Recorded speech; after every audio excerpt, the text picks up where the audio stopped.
back to Pine Hollow Auto Diagnostics. We're taking the backwoods way over the mountain to look at a 2005 Volkswagen Passat diesel. After a recent head swap, I guess the camshaft lobes wear out or something. So a shop swapped the head over. Owner got it back, it ran. But it was puking oil because they forgot to install the camshaft oil seal, even though he explicitly told them the new head did not have that seal installed. So I guess they didn't pay attention to details. It was puking oil. He brought it back, they ripped it apart again, reinstalled the oil seal. He started driving it, made it 8 miles, and the car just lost power and stalled out. Now it's a crank no start. So he asked me, like, I don't want to take it back there because I don't know, just wants a diagnosis, see if we can get it running for him. Best case scenario, no parts required. We'll see. Decided to take the scenic way today. It's nice and frosty and the sun is out.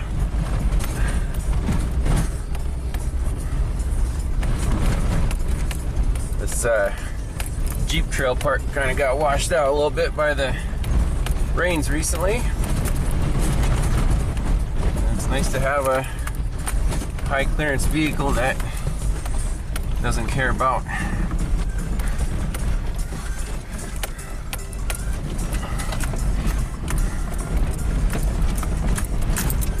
we'll get there soon.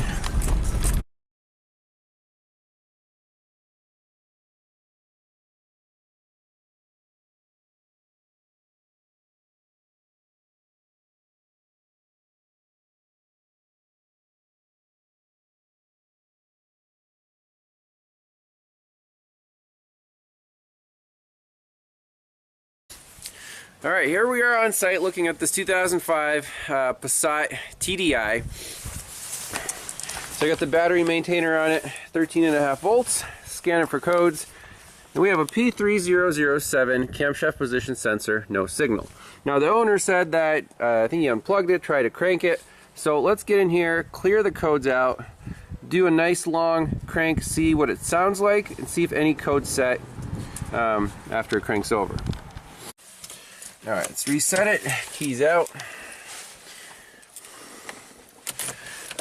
Keys in. And here we go.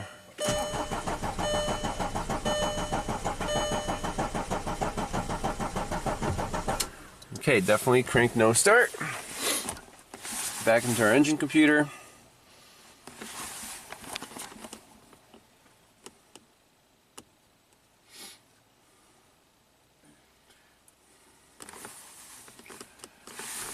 Okay, read DTC, no DTCs, huh.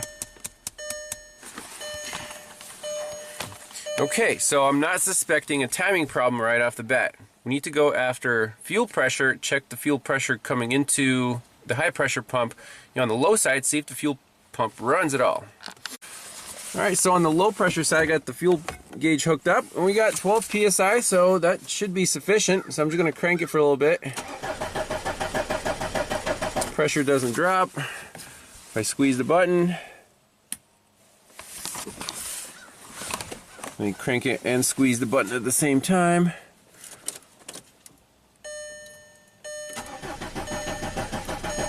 Yep, definitely have good flow there. So fuel pump works on the low side. What will be the next check? We can get the scope out and check if there's injector pulse. So the PICO scope is coming out to play. 4 channels, exactly the same setup as we had on the other 2005 Passat TDI. Got crankshaft position sensor, camshaft position sensor, the feed to the injectors, and injector number 1 control. So this was the capture from the previous one, known good after we reset the timing. So I'm just going to let the scope roll. We're going to crank it, see what happens. Alright, here we go. Key is right here.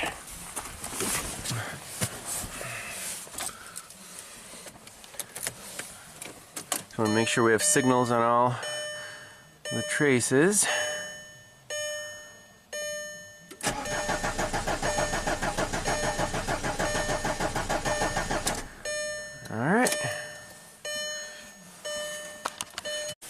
Alright, let's do a quick analysis of the waveforms. So this is from this car. It's cranking, not setting any codes, and you see the camshaft signature. It's you can see it's kind of inverted. It has the long highs and the long lows. The other one did exactly the same thing, but I'm interested in where is this sync notch on the crank with respect to the double pulses on the cam. Well, let's take a look at our known good, which was running right here. So this is running waveform after we fixed the timing. And basically here is a firing event, injector number 1. It occurs about 6 pulses before the sync notch, and the sync notch is aligned with this double pulse right here. So there's single pulse and kind of a medium spacing, wide spacing, narrow spacing. So the narrow spacing is right on cylinder 1. Let's compare to this one here. This is our firing event. That's the narrow spacing. It looks like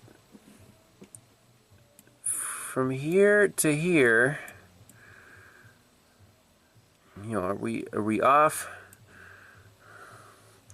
a little bit? The injection timing looks to be spot on. So let's say from here to here is 1, 2, 3, 4, about 4.5 pulses. And right here we are at 1, 2, 3, 4, 5, almost 6 pulses. So,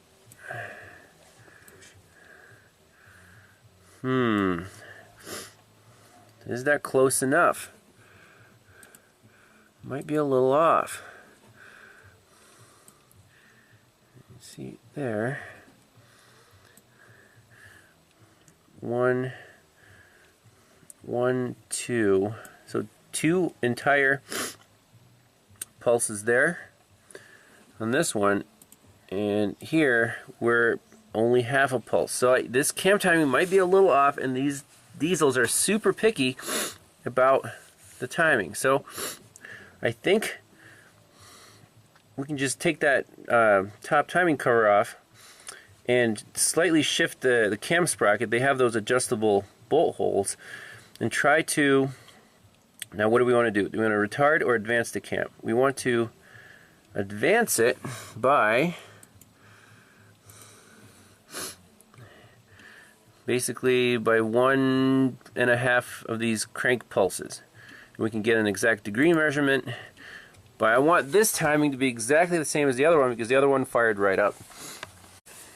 Okay, doing some quick calculations on the known good. I have the rulers set up. So if you go from injection pulse to injection pulse, that's going to be 720, or by the cam. And then our known good, this transition occurs right after the sync notch, like half a tooth. So right here is known good, that's where we want it. On this car, so I set the rulers up right here, 720 degrees by the cam pulse. If you look at this transition is occurring 1.5 crank pulses later. So cam is a little bit retarded. Now how many degrees is that? Well, you just measure with the cursor and you get minus 6 degrees. So I think minus 6 degrees from here to here. This is 6 degrees cam retard versus known good. That shouldn't be make it or break it. Now what we could do is shift this adjustable cam pulley, just move the cam forward just a hair and make it exactly like the known good, and if nothing happens, nothing changes, then we're going after the high pressure fuel pump, put an adapter in and see if that builds pressure. So very easy adjustment to do. Loosen these bolts, and I just bumped the cam. You can see it turns pretty easy. So it was right about in the middle. We want to advance it by 6 crank degrees. So I'm just going to shift it to there. We'll take another waveform, see if anything changes. Alright, so with the cam reset, I have this saved. This was the first crank, as is. Now with shifting the cam forward a little bit, advancing it, let's see if anything changes at all.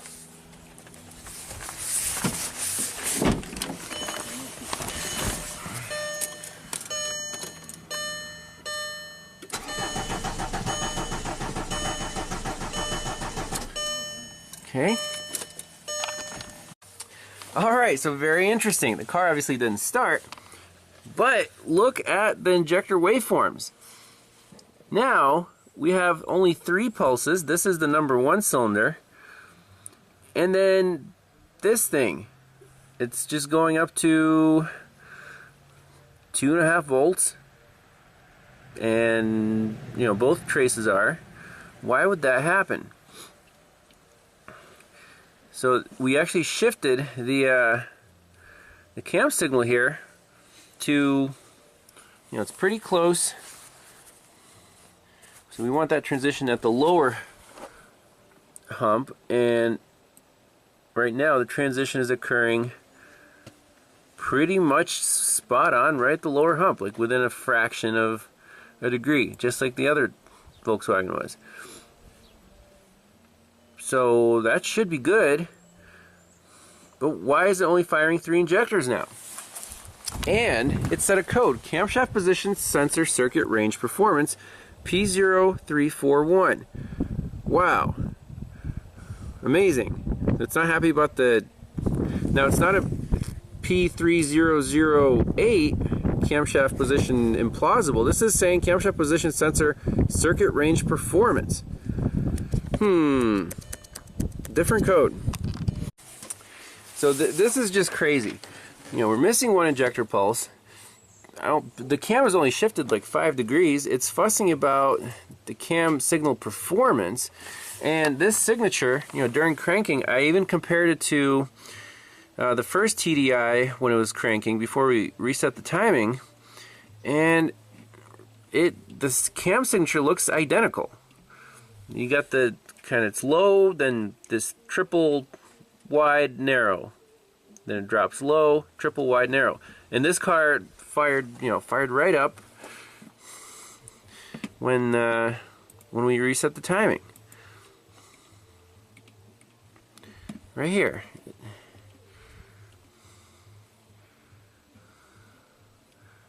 So when it fired up, I was happy. Now, why does the cam signal invert when it's, you know, when it fires up versus when it doesn't fire up? That's a great question. I wish I knew. So you got the medium, wide, narrow. Here's the single pulse. Medium, wide, narrow, single. Medium, wide, narrow, single. So 1, 2, 3, 4. Medium, wide, narrow, single. Okay, and right here, can we medium, wide, narrow, single, wide, narrow. So this must be the single where it just transitions once. And this must be medium, wide, narrow, single. So the cam signature is quite different on a crank no start versus when it just fires right up. Alright, I don't know, let's clear the code, shift the cam back 5 degrees, see what happens. Alright, so now I shifted the cam backwards beyond where it was before, so like 5 degrees retarded. Now let's roll the scope once again. Okay, I cleared out the codes. Zoom out here. Just see what it does.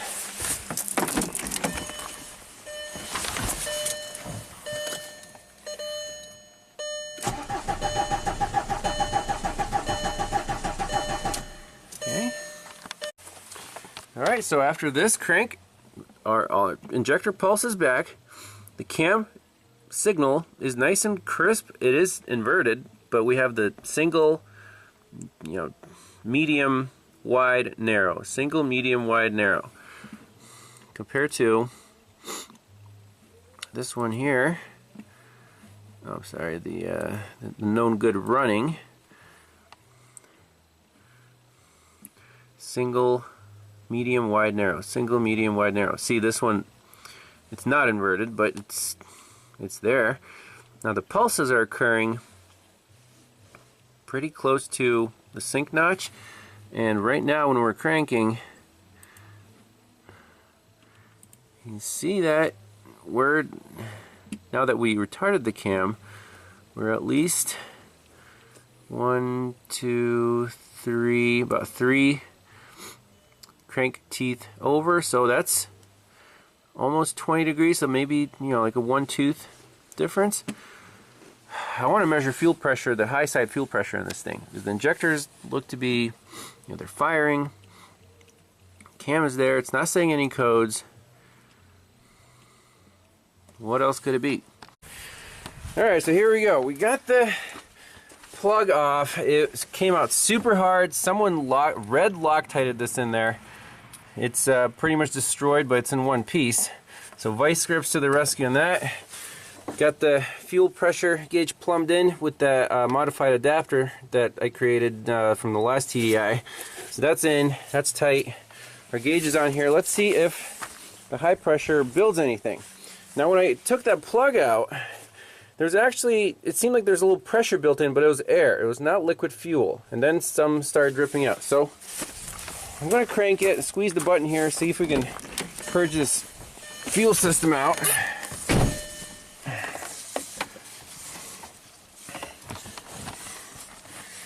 Let's see here. There's the gauge. Right?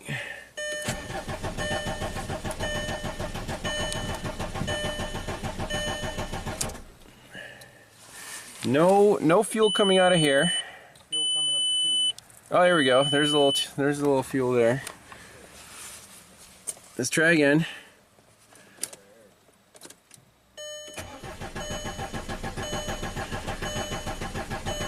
We're up to 15 psi.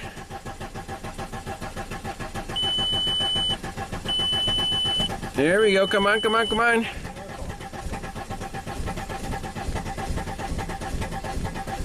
That's promising. We're up to 15.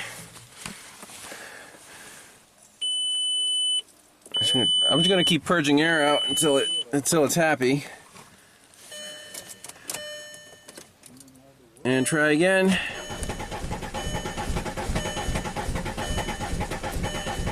We're up to 15.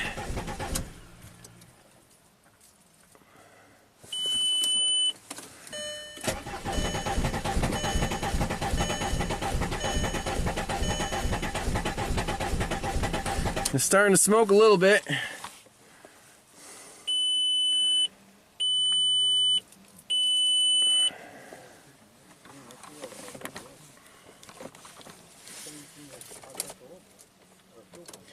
Any leaks out there? No?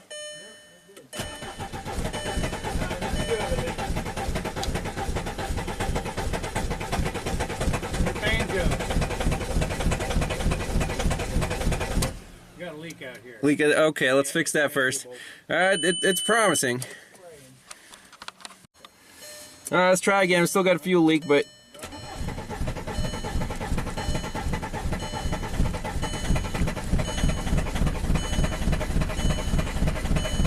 we're up to 20.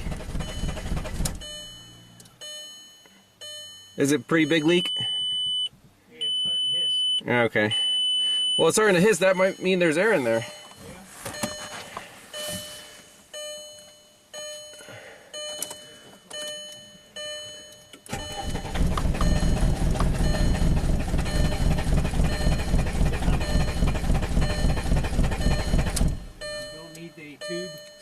Sensor connected in? Oh yeah, you can. Yeah, you disconnected it.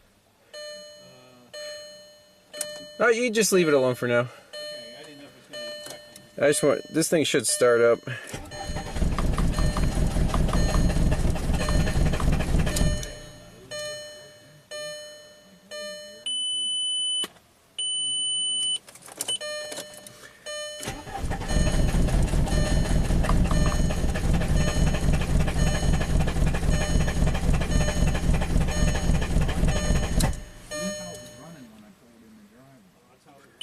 Ah, somebody had low fuel pressure then.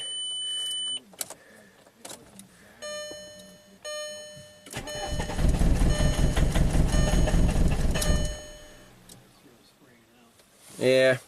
Alright, I'll just make sure we don't have any code set here.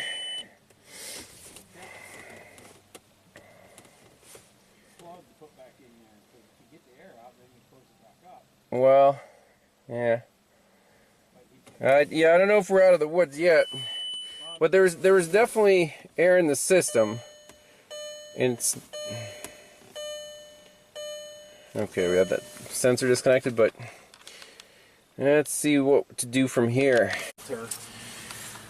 So I'm doing the pressure fitting, and there's just bubbles coming out of here. So somehow air, right there, is getting into this high pressure pump.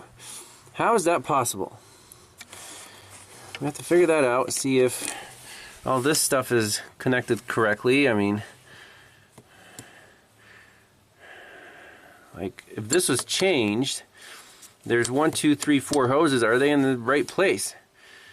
It's very important. There's a, you know, one-way valve there, like a drain back valve. We have to double check this installation. Okay, so we know the car's trying to start. Fuel pressure's a little low, and we keep getting air in this high pressure pump. This thing right here, fuel filter, right? If you take a close look at the hoses, something's not quite right. There's 2 clips on this plastic air pipe where the hoses are supposed to go.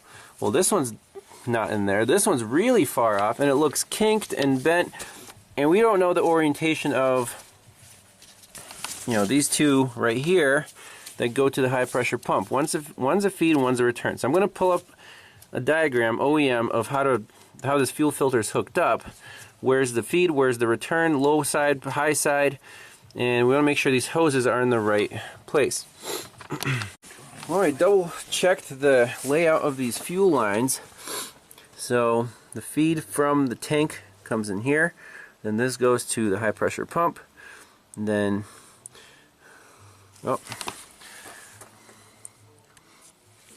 number 8 is fuel temperature sensor. We see that one, and that's on the return line coming from the high pressure pump. That's there. Then we have this little thing with an arrow on it, and then that number 1 is the return line to the fuel cooler, and that's marked blue. That's correct. There's that temperature sensor on the return line. That's correct. Now this hose is kind of weird because it looks like it was cut at some point. Maybe it got really cracked, so it was shortened, but it's in the right place. Got that banjo bolt tightened down. Let's keep cranking for a little bit, see what happens. Alright, so we just have a clear line. That's the line coming out of the fuel filter feeding the high pressure pump. We want to make sure there's no bubbles in here when the low side pump is pumping. So just if you turn the key on, you might be able to see it. Perfect. No bubbles at all. Yeah, you can crank it for a little while. Alright. Yep, that's fine. So that's we're pretty much done. So this high pressure pump is A, not building enough pressure, B, sucking air from somewhere where it's not supposed to be. And I think that's a fairly common failure on these Volkswagens, is that high pressure pump. It's all mechanical, there's no electrical connections on it. And, well, now I don't know if there's a vacuum pump built into this, because there is a pipe going into here. That might be for the brake booster. Alright, so if the seal in there is messed up, it could be sucking in air into the actual fuel side, which is crazy.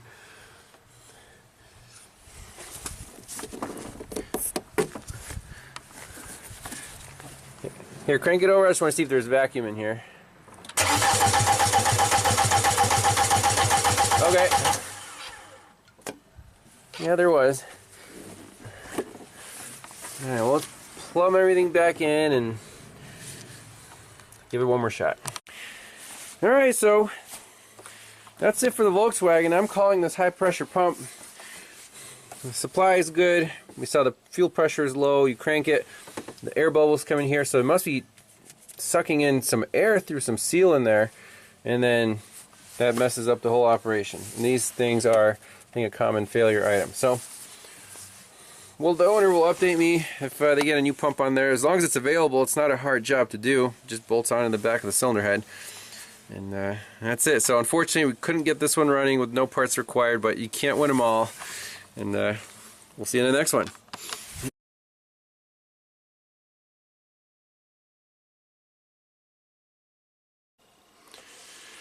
So follow up on the 2005 Passat TDI.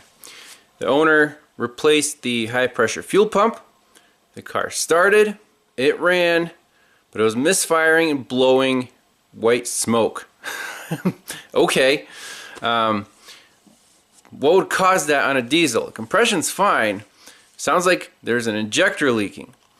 Well, on this system, the injection system, the injectors have O-rings on them, and it's kind of like a Power Stroke, 7.3 with the, the injectors are, I guess, pushed down by the cam to create the super high pressure to inject the fuel, and those O-rings are very key.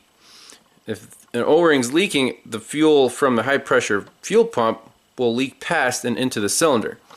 So apparently, OEM procedure says you have to replace the O-rings anytime the injectors are removed from the cylinder head, which obviously the shop did. They swapped over the injectors to the new cylinder head, did not replace the O-rings.